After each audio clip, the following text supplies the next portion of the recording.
La situación que afronta Colombia no es un juego. Esto que vivimos no es un capricho. La pandemia generada a causa del COVID-19 en el mundo se debe mirar mucho más allá de un simple problema financiero. Acá lo importante es la salud y es evitar las muertes. Es dejar de pensar por un momento en el dinero que se pierde y por el contrario debemos pensar en lo que estamos ganando. ¿Y qué estamos ganando en este momento? Estamos ganando la vida. Por ejemplo, revisemos estas cifras. En el mundo ya son más de 2.700.000 contagios, más de 195.000 personas muertas y 813.000 recuperadas.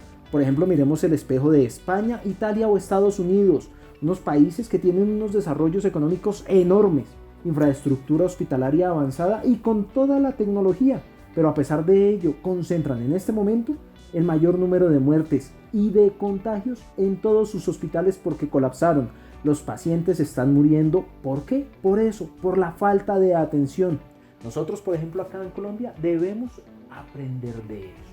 En Bogotá asumimos la restricción desde el 20 de marzo en todo el país. Este aislamiento aplica desde el 24 de marzo, es decir, ya completamos más de un mes de cuarentena. Y desde este lunes 27 de abril se van a ampliar las excepciones, es decir, pasamos de 35 a 41.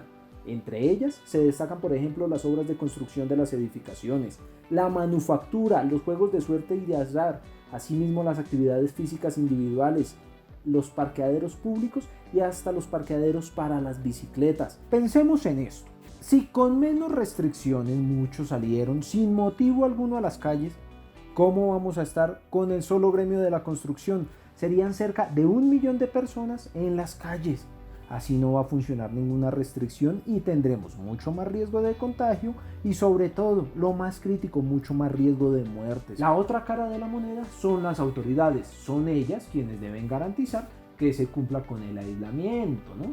Sancionar a quienes lo infringen y también obligarlos a pagar estas multas y que no quede solo en el papel, porque vamos a ver si eso ocurre. Por ejemplo, presidente, alcaldes y gobernadores deben garantizar que las ayudas lleguen también a quien en verdad las necesitan, las personas que por fuerza mayor no han podido reclamar sus pensiones, los adultos mayores, los niños, es a ellos a quienes se debe priorizar con todas las ayudas. Claro, hay muchas actividades que son esenciales para seguir adelante, el funcionamiento de los hospitales, las clínicas, la producción agrícola y el transporte de carga. Ya se han vuelto frecuentes los accidentes de tránsito, ver carros particulares, motos, buses como si nada pasara en las calles. Así no va a funcionar el aislamiento, ni en Bogotá ni en Colombia. Todos debemos pensar más allá del factor político y del factor económico. Por eso, seamos conscientes, no salgamos a las calles. En la medida de lo posible, aprovechemos los ahorros para aquellos que no tienen un trabajo fijo.